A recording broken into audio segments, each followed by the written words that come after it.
조금씩 달라진다. 생명은 진화의 수레바퀴를 굴리며 생겨나고 변하고 사라지기를 거듭했다.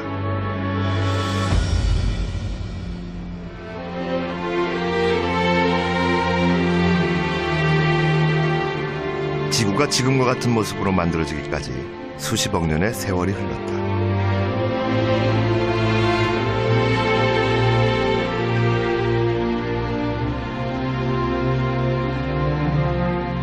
뜨거운 태양과 가혹한 대기, 열기는 서서히 가라앉았지만 그 후로도 오랫동안 기다려야 했다.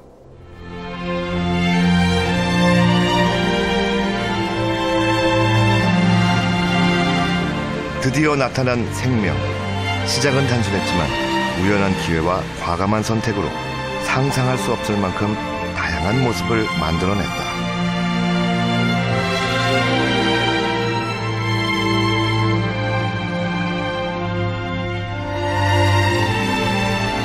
생명의 목적은 단 하나, 번식을 위한 생존이다. 모진 환경에 적응한 종은 더 많은 유전자를 남긴다.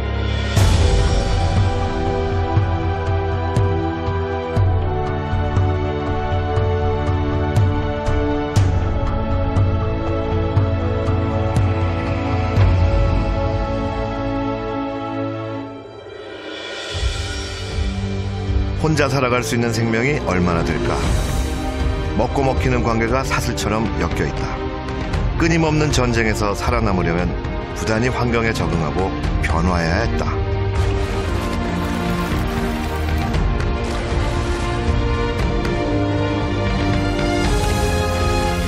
진화의 드라마 속에 등장한 효과적인 전략이 있다. 바로 독이다. 독은 상대를 제압할 수 있는 매력적인 무기.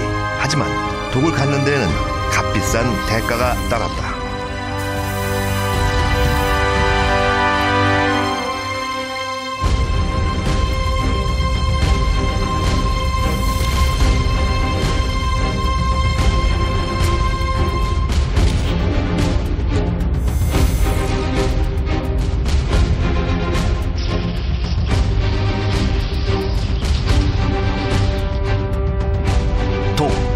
그것은 선택이 아니라 거부할 수 없는 자연의 숙명이 아니었을까?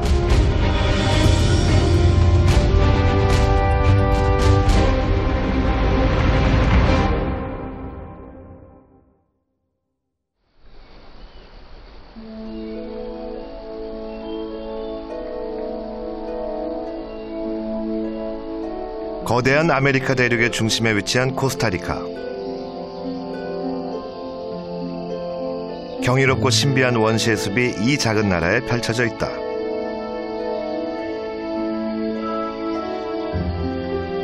면적은 우리나라의 반밖에 되지 않지만 아프리카 대륙보다 더 다양한 식물과 동물들이 살고 있다.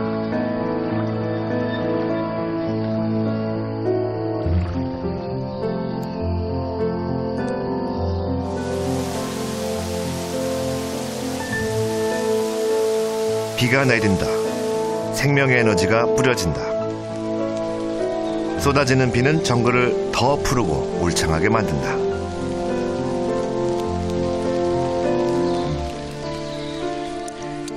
코스타리카 열대우림의 덥고 습한 환경은 개구리를 비롯한 양서류가 살기에 안성맞춤이다. 발에 물과 귀가 없다. 물 밖에서도 충분히 살아갈 수 있는 습도. 이 녀석들은 대부분 나무 위에서 살아간다. 나뭇잎을 타고 올라가기 좋게 다리가 길쭉길쭉하다. 코스타리카를 대표하는 빨간 눈 청개구리. 크고 빨간 눈이 인상적이다.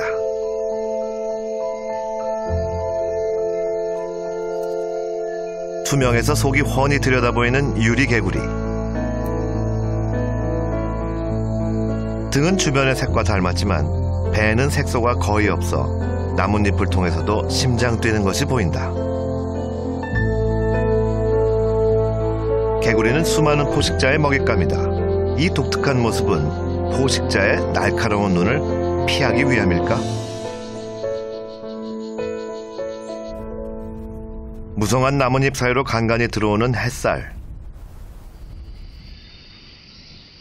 올려다보고 둘러보아도 온통 초록이다.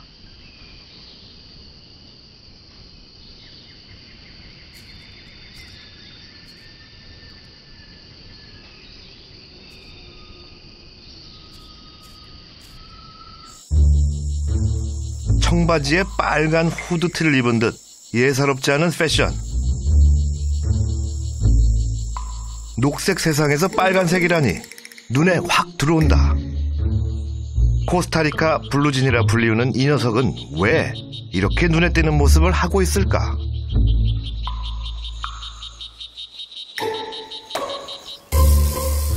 코스타리카 정글엔 사냥꾼들이 많다.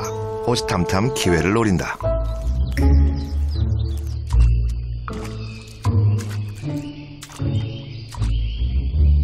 최선의 생존 전략은 눈에 띄지 않는 것이다.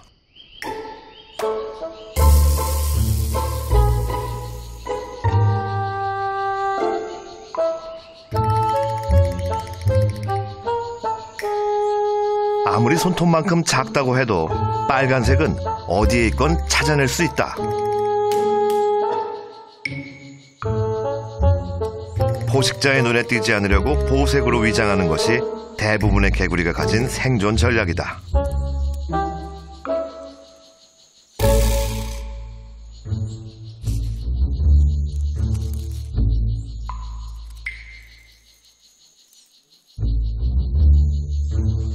선명한 붉은색을 하고도 녹색의 숲을 거침없이 돌아다닌다.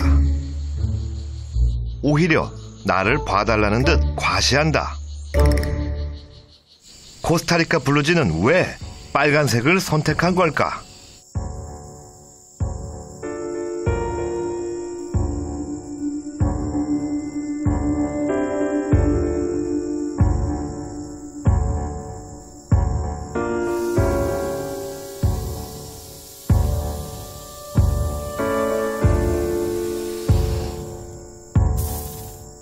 뱀이 나타났다.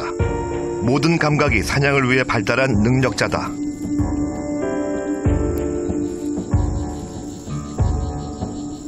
블루진은 아무 눈치도 못 챘다.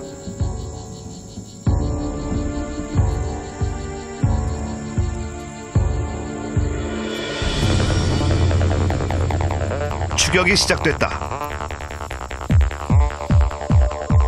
쫓는 녀석만 알고 쫓기는 녀석은 모르는 일방적인 추격전.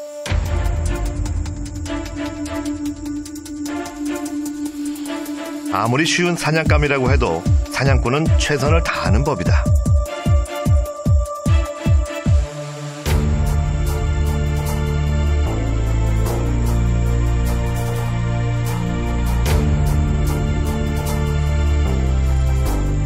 숨을 고르고 사냥을 시작한다.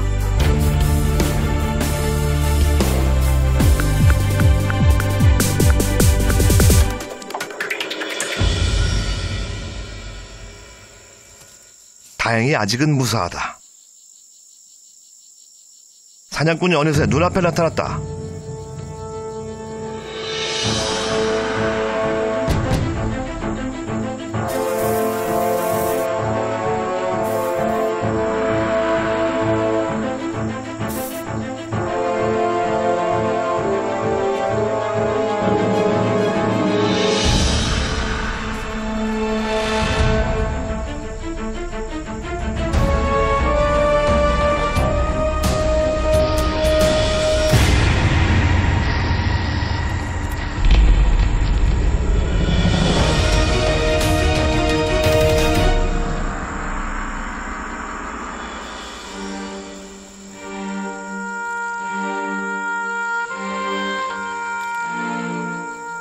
이것이 블루진의 운명이었을까?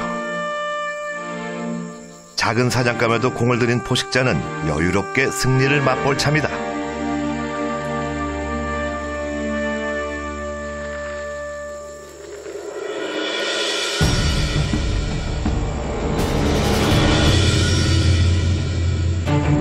왜 뱉어냈을까? 이때를 놓치지 않고 블루진은 달아난다. 도대체 무슨 일이 있었던 걸까?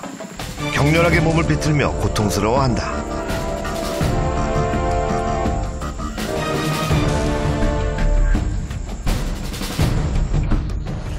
순식간에 상황이 역전됐다. 블루진을 마주한 뱀은 못 본 척 외면하기까지 한다. 이 작고 여린 녀석이 뱀에게 무슨 짓을 한 걸까?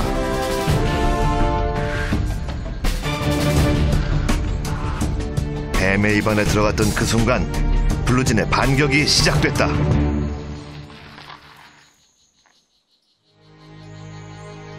코스타리카 블루진의 또 다른 이름은 딸기 독화살 개구리. 공격을 당하면 피부의 분비샘에서 땀처럼 독이 흘러나와 포식자가 뱉어내게 만든다. 그렇다면 최후의 승자는 딸기 독화살 개구리일까?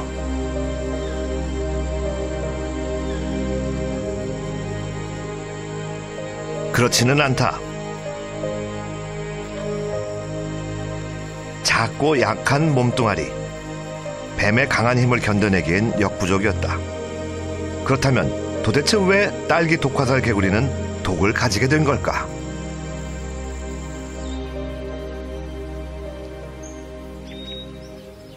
개구리 한 마리의 보잘것없는 죽음은 딸기 독화살 개구리 무리가 살아남는데 중요한 역할을 한다. 이 빨간색 먹이엔 독이 있다고 코스타리카 정글의 사냥꾼에게 경고하는 것이다.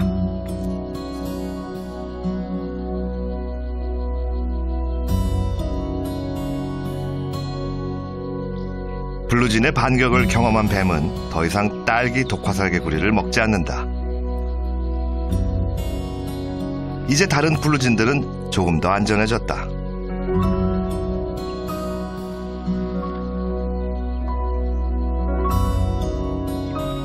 빨간색 몸이 정글에서 살아남을 가능성은 더 높아졌다.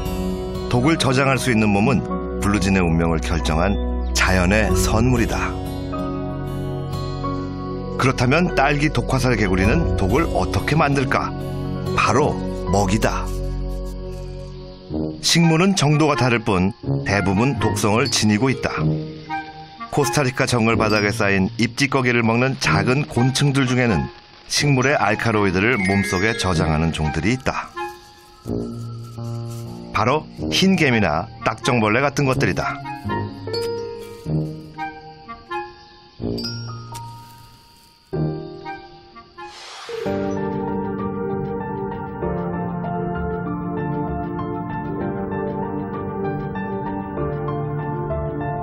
먹이와 함께 섭취한 알칼로이드는 개구리의 몸에서 독성으로 가공되어 피부에 있는 분비샘에 저장된다.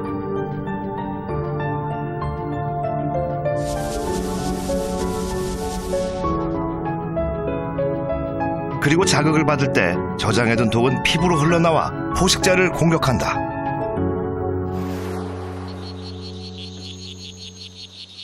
그러나 선택으로 인한 적응에는 큰 대가가 따른다.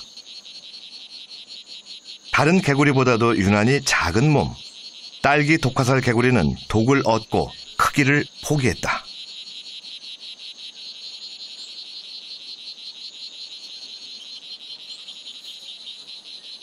수컷은 암컷의 관심을 끌기 위해 울음주머니를 크게 부풀린다. 유전자를 남기기 위한 수컷의 본능이다.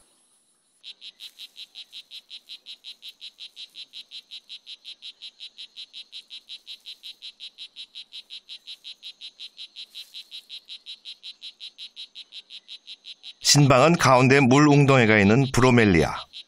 딸기 독화살 개구리는 이곳에 알을 낳는다.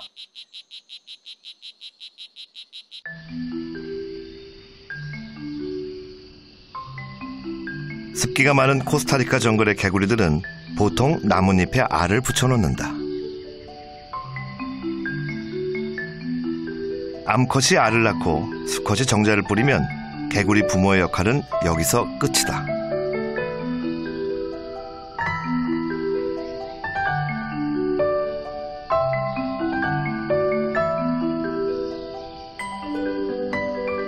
포식자는 그 기회를 놓치지 않는다. 그래도 수십 수백 개의 알을 낳아두었으니 몇 마리는 살아남지 않을까?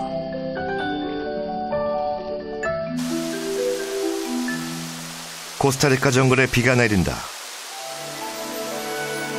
이 비는 새로운 시작. 나뭇잎에 매달려 있던 올챙이는 이제 정말 험난한 세상으로 온몸을 내던진다.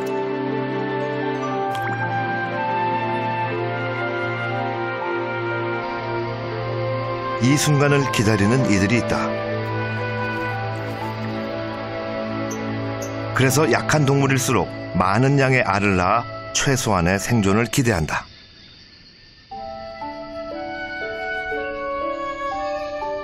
한가운데서 잎이 뻗어나온 브로멜리아는 그 안에 작은 웅덩이를 만든다. 딸기 독화살 개구리가 짝짓기 하기에 안성맞춤이다.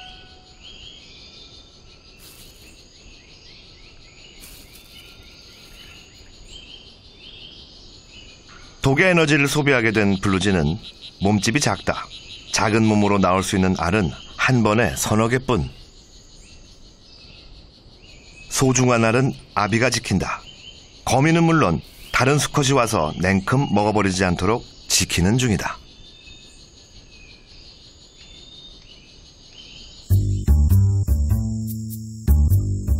부화한 올챙이를 키우는 데는 더 세심한 돌봄이 필요하다.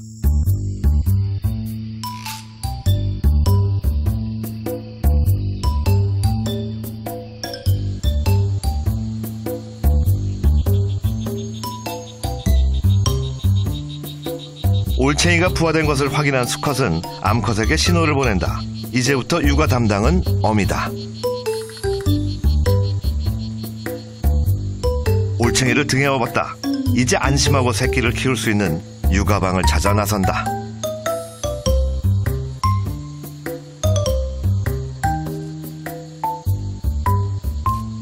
먹이도 눈에 들어오지 않는다. 올챙이를 업은 어미가 가야 할 곳은 바로 저 위다.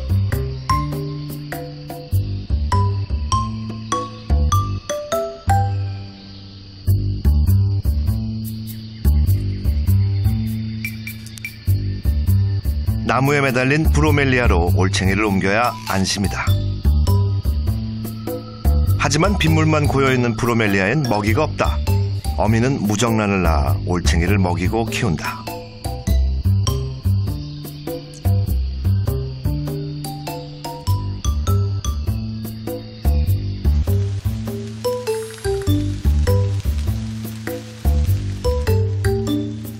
무사히 올챙이를 옮긴 어미는 잠시도 쉬지 않는다. 저 밑에는 아직 부화한 올챙이가 남아있다. 한 마리라도 더 키워내기 위해 어미는 정신없이 뛰어다닌다.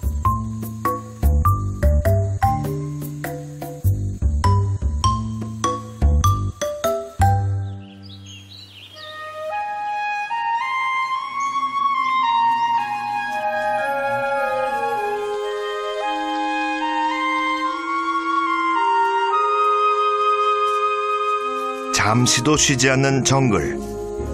더위와 습기는 생명이 살아가는 데 유리한 조건이다.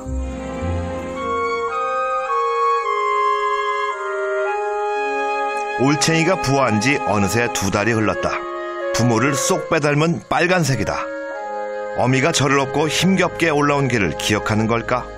초록의 코스타리카 정글로 당당히 뛰어든다.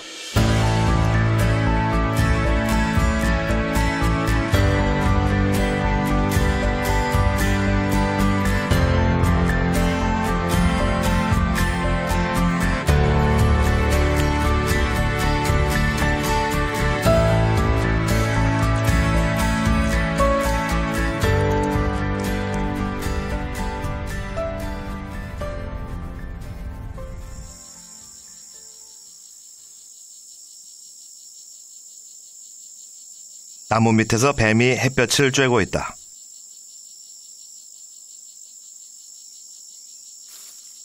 코스타리카 정글에서 빨간색은 독의 색.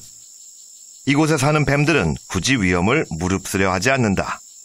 개구리도 뱀도 서로에 대해 아예 관심이 없다.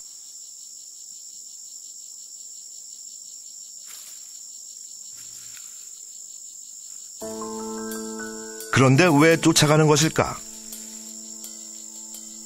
아직 어린 이 녀석은 유전자가 인도하는 대로 흰 개미를 먹으며 몸에 독을 축적하는 중이다. 갑자기, 하지만 조심스럽게 추적은 시작됐다.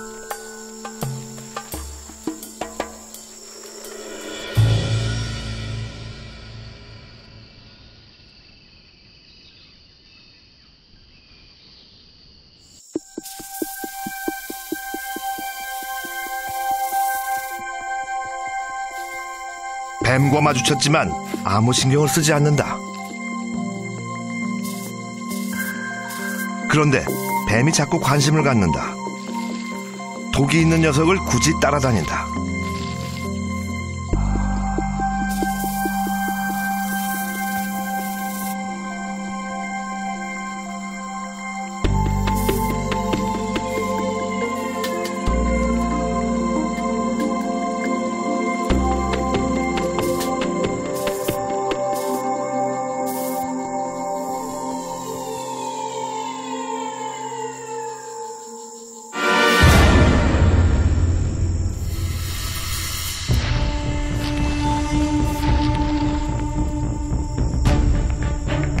무모한 뱀의 공격이 시작됐다.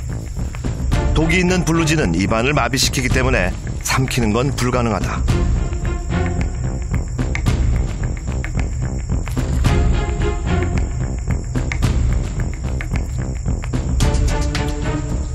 뱉어내질 않는다.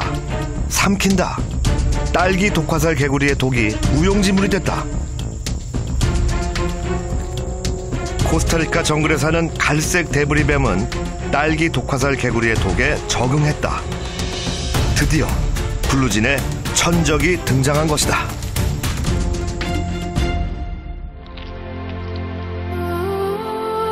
자연에서는 강한 자가 살아남는 것이 아니라 살아남는 자가 강한 것이다. 딸기 독화살 개구리에게는 독이 선택됐다. 그것은 생존을 위한 숙명적인 선택이었다. 하지만 이제 새로운 포식자로부터 살아남기 위해 딸기 독화살 개구리는 또 어떤 선택을 하고 어떤 삶을 살아갈 것인가?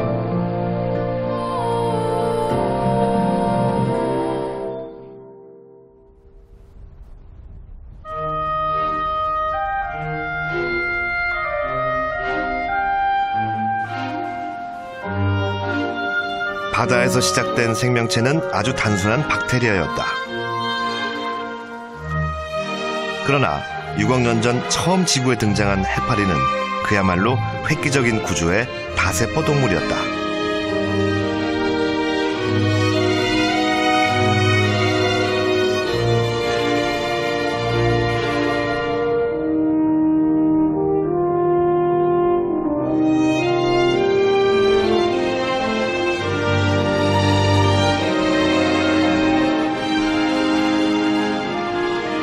전 세계 200여 종의 해파리 중에서 목표물을 향해 전진할 수 있는 건 상자 해파리 정도다.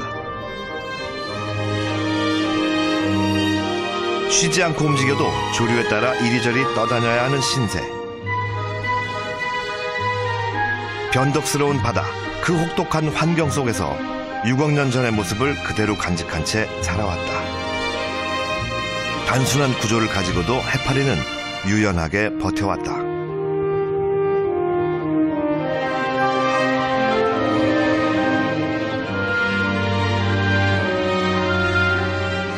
해파리와 같은 시기에 등장한 산호, 말미잘과 같은 자포동물들은 바다 생물의 원조라고 할 수 있다. 자포란 촉수 안에 있는 발사할 수 있는 세포를 일컫는다. 언제부터 쓰였는지 확실하진 않아도 6억 년을 살아오는데 큰 힘이 됐을 것이다.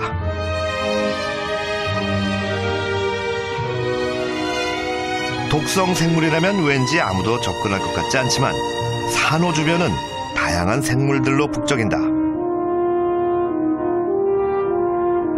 산호초는 바다 동물의 삶의 터전이고 먹이 창고다.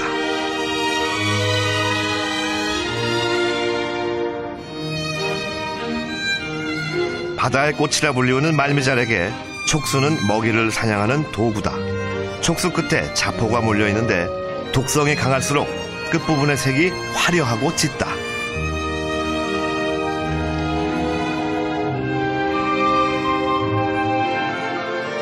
화려한 색깔로 눈길을 사로잡는 갯민숭 달팽이.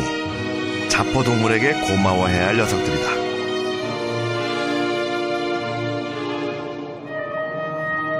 갯민숭 달팽이 중 어떤 녀석은 히드라나 산호를 통째로 먹고 위협을 당하는 순간 먹이의 독으로 공격을 한다. 껍데기를 만들거나 빠르게 움직이는 대신 독이 선택됐다. 화려한 색깔을 기억하고 절대 다가오지 않기를 바라면서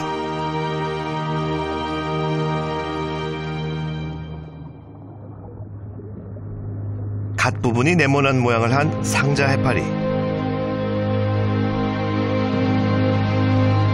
해파리 중에서도 복잡한 구조를 가졌다. 밝고 어두운 것을 느낄 수 있고 가끔은 물살을 거슬러 원하는 목표물을 향해 헤엄쳐 가기도 한다. 상자 해파리가 유명해진 건 무엇보다 바로 독 때문이다.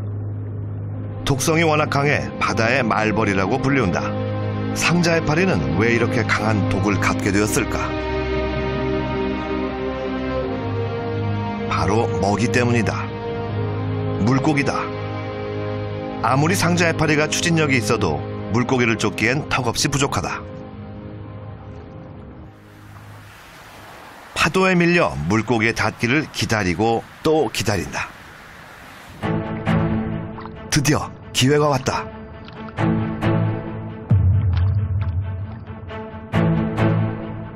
촉수에 닿는 그 순간 타이밍이 관건이다.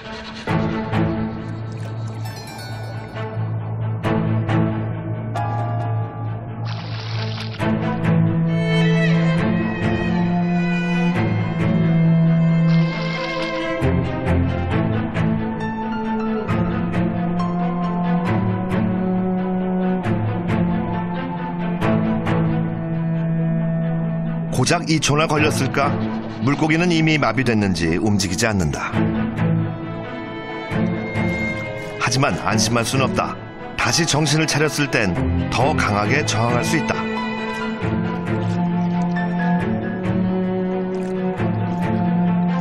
힘이 강하고 빠르고 단단한 물고기는 쉽지 않은 먹이다. 돌발 상황에 당황하지 않으려면 치밀한 준비가 필요하다.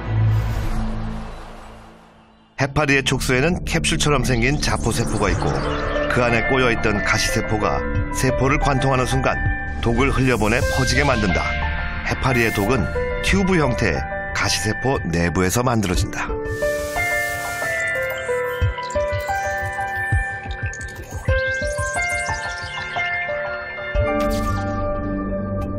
한 번 걸리면 절대 빠져나오지 못한다. 이제 조용해진 물고기를 먹을 차례. 사냥을 위해 늘어뜨렸던 촉수를 천천히 수축시킨다. 촉수를 짧게 만들어 먹이를 입까지 가져간다.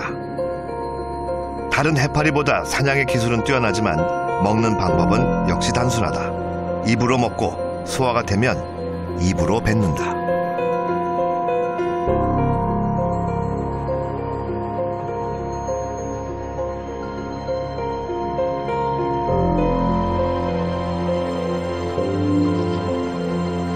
상자 해파리의 조직은 물컹물컹.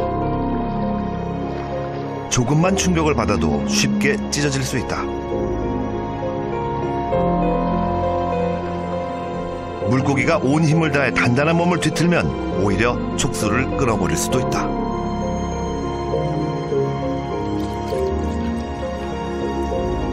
단번에 먹이를 제압할 수 있는 독이 절실한 이유다. 물고기를 사냥하는 상자 해파리의 독은 사람에게도 치명적이다. 물고기와 사람. 진화적으로 보면 상대적으로 꽤 가까운 관계다. 아무리 작은 물고기도 단단한 등뼈를 가진 우리 인간과 같은 척추동물이기 때문이다.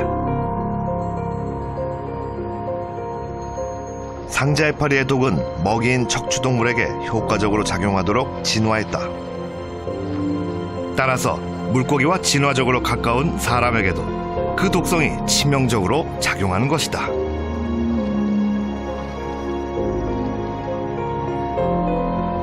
상자 해파리가 상어보다 더 무시무시하다는 사람들도 있다.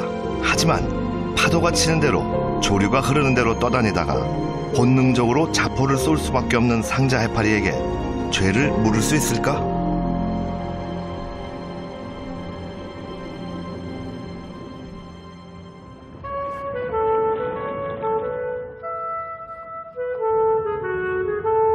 평화로워 보이는 바닷속은 화학전이 펼쳐지는 전쟁터. 온갖 종류의 생물들은 독성을 뿜어내며 살아가고 있다.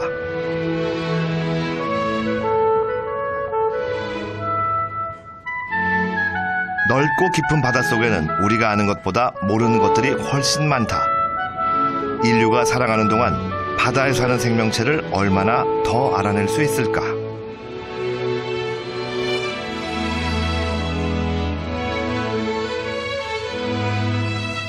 바다의 거친 환경을 버텨내며 굴려온 진화의 수레바퀴는 육지보다 훨씬 더 다양한 모습을 만들어냈다.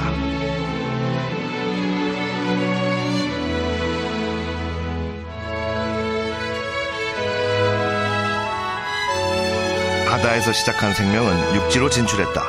육상 생물은 놀라울 정도로 빠르고 다양하게 번성했다. 그런데 바다로 다시 돌아온 녀석이 있다.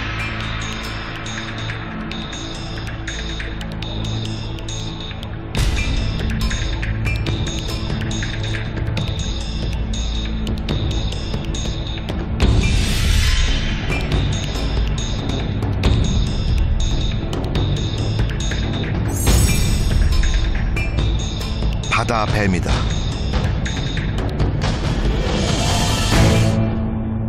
뱀이 바다로 돌아온 건 1500만 년 전의 일이라고 한다.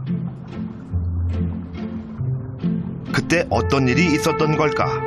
무엇 때문에 바다로 돌아온 걸까? 그 비밀은 알 수 없다.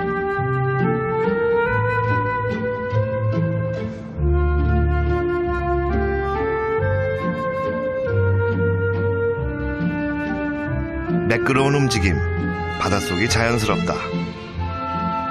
정말 육지에서 바다로 다시 돌아온 동물일까?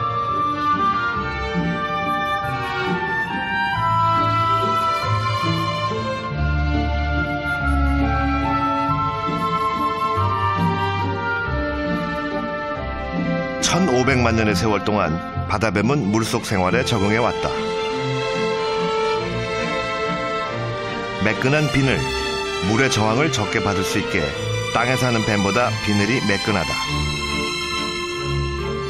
땅을 기어가는 듯한 자유로운 움직임, 물속을 헤엄치는 데 편리하도록 몸통 끝에 있는 꼬리는 배의 노처럼 납작하게 변했다. 하지만 아직까지 폐로 호흡해야 하는 바다뱀은 수면 위로 올라가 숨을 쉬어야 한다.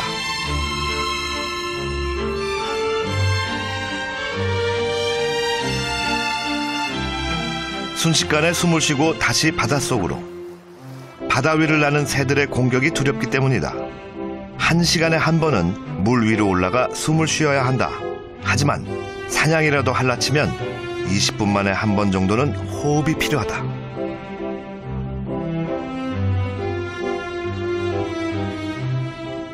사냥감이 눈에 띄지 않는다. 바다뱀의 먹이는 물고기. 코브라와 유사한 독을 갖고 있지만 그 독성은 코브라의 수십 배에 이른다. 그만큼 물속 사냥이 육지에서보다 어려운가 보다.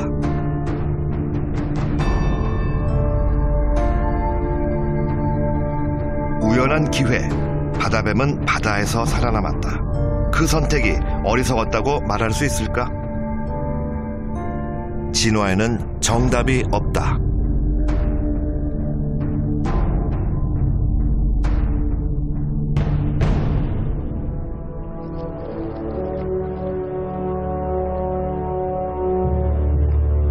생명의 역사가 시작된 바다는 헤아릴 수 없을 만큼 다양한 형태를 만들었고 경쟁에서 살아남는 전략도 기상천외하다.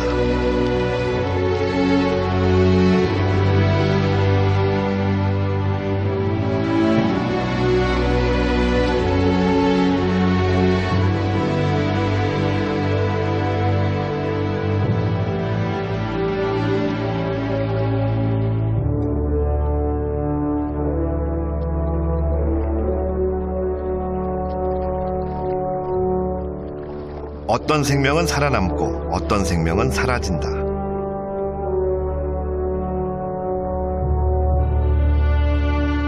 지금 살아있다고 그들의 삶이 언제까지나 계속될까?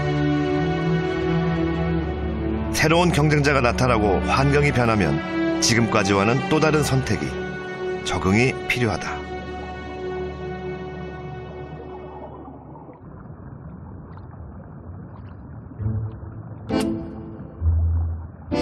슬로우 헌터라 불리우는 청자고둥, 제 몸집만한 물고기를 즐기는 대식가다.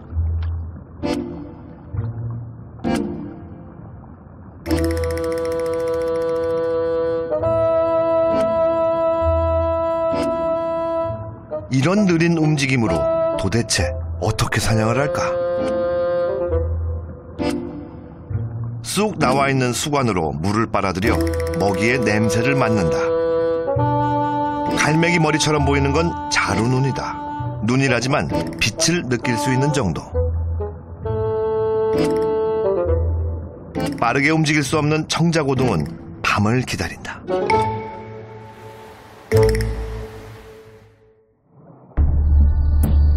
낮과는 또 다른 세계가 펼쳐지는 밤의 바다. 북적이던 물고기들이 눈에 띄지 않는다. 최소한의 생명활동으로 잠과 같은 휴식을 취한다. 밤바다의 움직임은 둔해진다.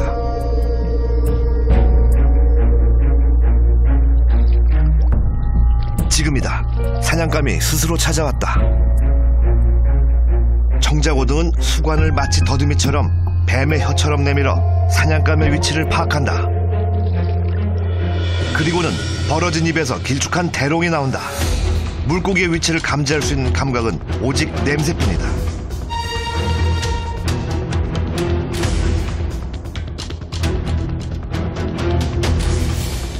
빗맞았다.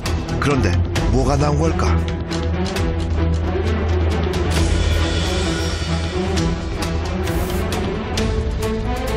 치설이다.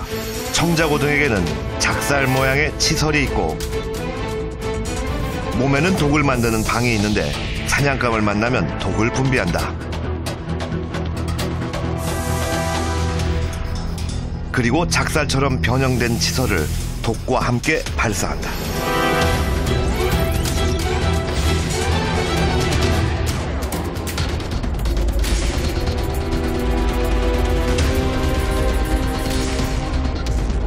기회를 놓쳤다.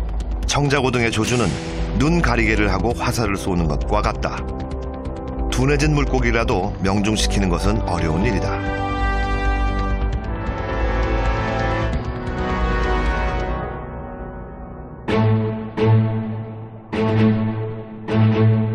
그런데 그때 놀라운 일이 일어났다. 수관 정도의 굵기였던 입이 점점 커지기 시작한다.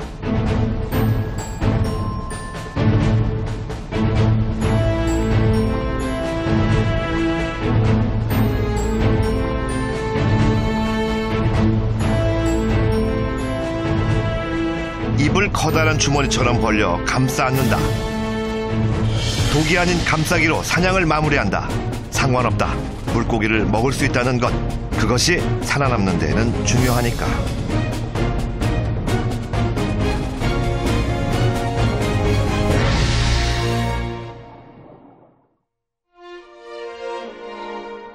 바다는 지금도 달라지고 있다. 환경은 계속 변하고 새로운 경쟁자가 나타난다. 결승점을 알 수 없는 생존 경쟁, 그 달리기에서 뒤처지지 않으려면 변화된 자연에 적응해야만 한다.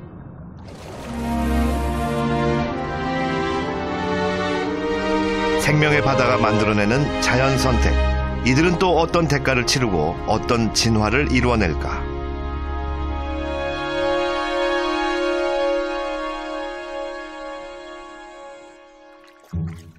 오리 너구리다. 폐로 호흡하지만 물속이 더 자유롭다. 알을 낳지만 젖을 먹인다. 오리 부리의 넓적한 너구리 꼬리. 아직까지도 알려져 있는 것이 많지 않은 미지의 동물이다.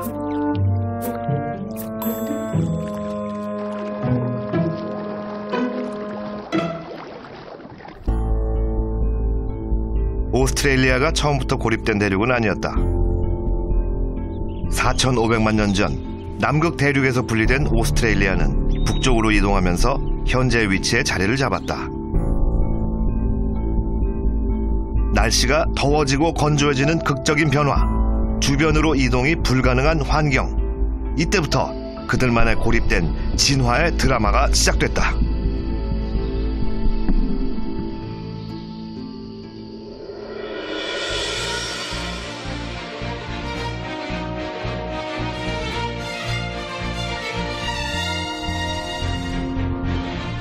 오랜 시간 고립된 대륙은 진귀한 동물과 식물이 가득한 진화의 박물관이 되었다. 다양한 주머니 동물은 오스트레일리아를 대표하는 동물군이다.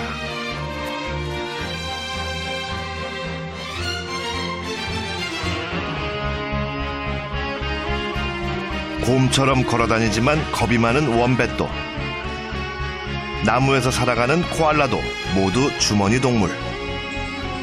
유대목은 태아를 어미 뱃속에서 키워내는 태반 대신 육아낭을 가졌다. 사슴털에 오소리입을 가진 주머니 고양이, 뾰족한 코에 가시가 있는 바늘 두더지,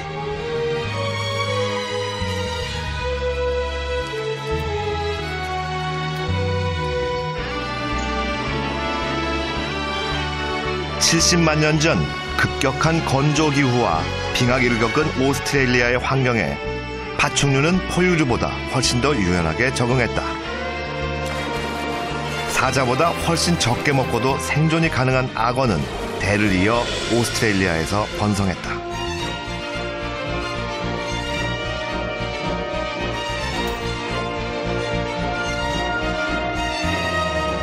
사막 지역이 많은 오스트레일리아에서 파충류의 수는 지금도 꾸준히 증가하고 있다. 척박한 땅에선 사냥도 힘겹다. 한 번의 먹이를 제압하기 위해 오스트레일리아에는 강력한 독을 가진 포식자가 많다.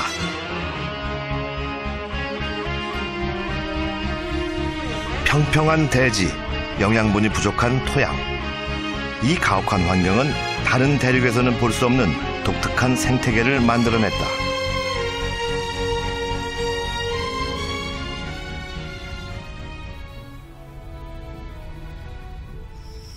봄이 찾아오는 10월, 오스트레일리아 남부 타스마니아. 남반구에서는 이 즈음이 짝짓기 계절이다. 물살을 가르며 다가오는 건 오리너구리. 1500만 년 전 파충류에서 갈라진 현존하는 가장 오래된 포유류다. 오리너구리를 단공류라고 부르는 건 한 개의 구멍을 이용해 배설과 생식을 하기 때문이다.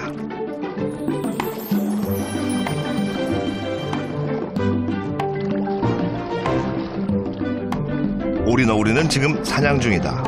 주둥이를 이용해 흙먼지가 일도록 연못 바닥을 파헤친다. 흙 속에 있는 조개나 작은 벌레를 골라내는데 툭 튀어나온 주둥이는 마치 전기 탐지기처럼 먹이가 있는 곳을 알아낸다. 한 입 가득 물었으면 물 위에서 식사를 시작한다. 위가 따로 없고 식도와 장이 바로 연결되어 있어서 꼼꼼히 씹어야 한다.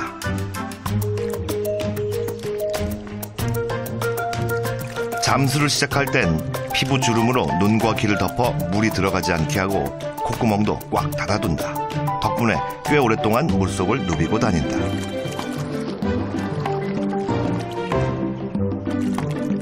오스트레일리아 서부에서는 이제 더 이상 오리너구리를 볼 수 없다. 타스마니아에서도 그 수가 줄고 있다. 깨끗하고 한적한 호수와 연못이 사라지면 오리너구리는 점점 살아남기 어려워질 것이다. 네 발에 물갈퀴를 달고 사막 위를 걸을 순 없을 테니까. 10월의 오리너구리 수컷은 마음이 바쁘다. 짝짓기를 위해 암컷을 찾아야 한다. 평소엔 단독 생활을 하는 오리너구리. 암컷이 풍기는 냄새로 짝짓기철은 시작된다.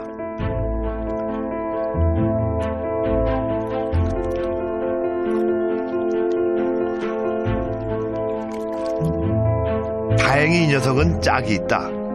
알을 낳고 새끼를 키울 굴도 구해놓았다. 그래서인지 먹이 욕심이 더 많아졌다.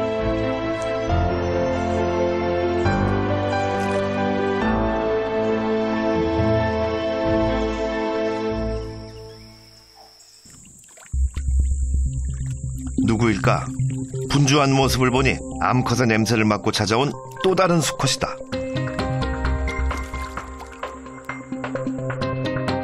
롯데감은 조심스레 분위기 파악에 들어간다.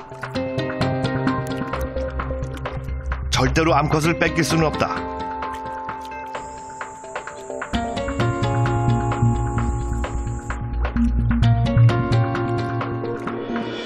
드디어 침입이 시작됐다. 도전자는 암컷을 향해 연못 깊숙이 들어온다.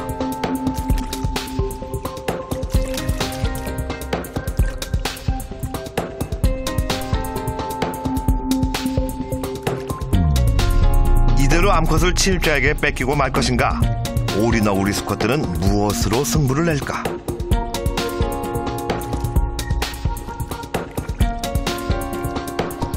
침입자가 먼저 선수를 친다. 적을 향해 내미는 뒷발. 정확히 말하면 이 녀석들의 무기는 발톱이다.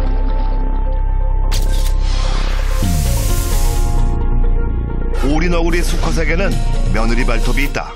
발톱에 연결된 독샘에서는 번식기가 되면 독의 양이 증가하고 위기의 순간 뿜어낸다. 독을 사용해야 하는 위기의 순간은 바로 수컷들의 대결. 누가 더 먼저, 누가 더 강하냐에 따라 승자가 결정되고 승자는 결국 번식에 성공할 수 있다. 매운맛을 본 침입자는 불이 나게 도망간다.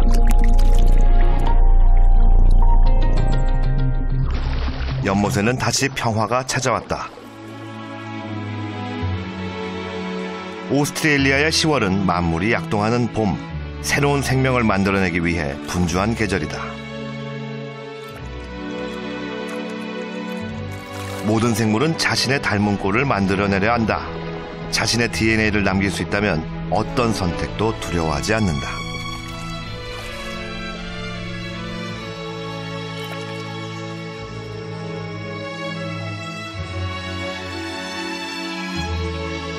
오리너구리 수컷들은 경쟁에 이기고 암컷을 차지하기 위해 1500만 년 동안 몸 안에 독샘을 지니고 있었다.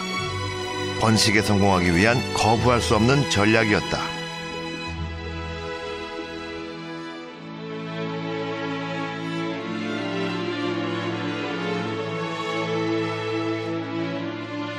진화는 창의력이 풍부하다. 자연은 시시각각 변하는 선택 속에서 서로 다른 전략을 가진 생물들로 가득한 다채로운 세상이 되었다.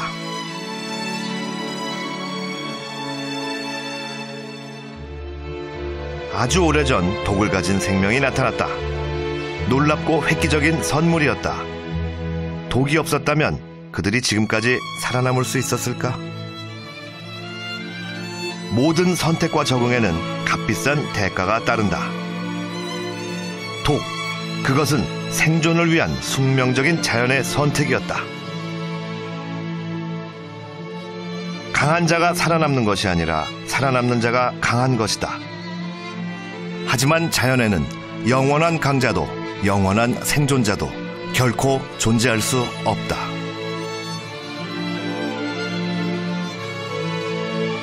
진화의 수레바퀴가 굴러가는 한 변화는 계속된다. 살아남기 위해선 또 다른 선택과 적응이 계속될 것이다.